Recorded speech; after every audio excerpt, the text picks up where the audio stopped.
మీలో ఎవరైనా Australia shift అవ్వాలనే ప్లాన్‌లో ఉన్నారా? ఆర్ ఎల్స్ ప్లాన్ చేసుకుంటున్నారా? అయితే డెఫినెట్‌గా ఈ వీడియో మీరు కంపల్సరీగా చూడాల్సిందే. అలాగే మీ ఫ్రెండ్స్‌కి కూడా షేర్ చేయండి.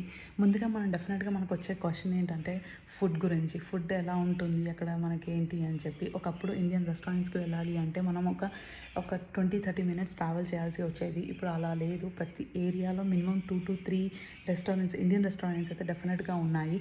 అండ్ ఇండియన్ గ్రాసరీస్ కానీ, ఇండియన్ వెజిటబుల్స్ కూడా ఈజీగా మనకు అవైలబుల్‌లో ఉన్నాయి. సో ఫుడ్ గురించి మనం ఎలాంటి వరీ అవ్వాల్సిన అవసరం లేదు. ఇంకొక నెక్స్ట్ వచ్చేసి వెదర్ గురించి మనకు సేమ్ ఇండియన్ వెదర్ని అయితే అస్సలు మిస్ అవ్వము. ఎందుకంటే సేమ్ ఇండియన్ వెదర్ లానే ఉంటుంది. సమ్మర్ టైంలో 35-38 డిగ్రీస్కి వెళ్తుంది. ఇంకా చెప్పాలి అంటే మనకి ఇక్కడే కొంచెం సమ్మర్ హార్ష్గా ఉంటుంది మన ఇండియన్ సమ్మర్తో కంపేర్ చేస్తే.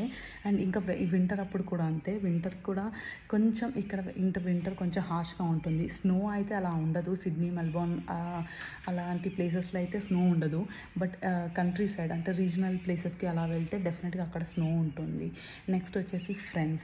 మనకి ఇక్కడ ట్రస్ట్ వర్తీ ఫ్రెండ్స్, ఒక కమ్యూనిటీ, ఒక ట్రస్ట్ బిల్డ్ అవ్వడానికి కొంచెం టైం పడుతుంది. అప్పటి వరకు అందరినీ మనం బ్లైండ్గా నమ్మకూడదు. కొంచెం ఆలోచించుకొని కొంచెం టైం తీసుకున్నా కూడా మనకి ఒక trust worthy group of friends మనకి ఫామ్ అవ్వడానికి కొంచెం టైం పడుతుంది.